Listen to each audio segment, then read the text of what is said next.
So Gritr Sports and Outdoors, we're an outdoor retailer. Been in business for over 10 years.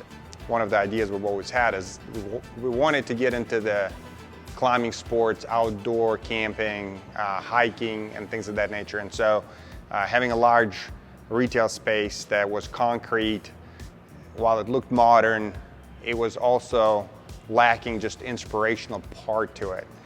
One of the ways to tackle it in our minds was to build a feature wall, to really build like a climbing wall that the customer could see themselves participating in these activities. And we talked to people in the climbing industry out of Colorado, talked to climbing gyms, talked to people that are involved in landscaping, architecture, and things like that. And we just kind of kept hitting dead ends.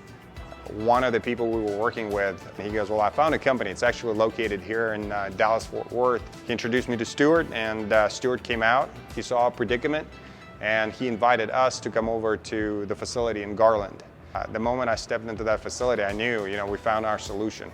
Between the types of materials that they use and how they do it, and the actual finished product, it doesn't get any more realistic than that without actually having to go into the wilderness, carving out a piece of the mountain and moving it to your facility.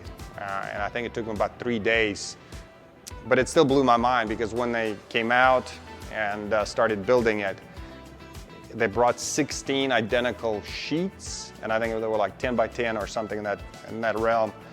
They were all the same. And so, but Stuart said not to worry, that the finished product will not look like any of the sheets are repeating themselves. And it's true. When you look at our wall, you can't see the repetitions. They're just not there. I don't know, it's hard for me to even call it a wall because to us it's so much more. It's an inspirational piece, it's a climbing wall. What we ended up with far exceeded our expectation.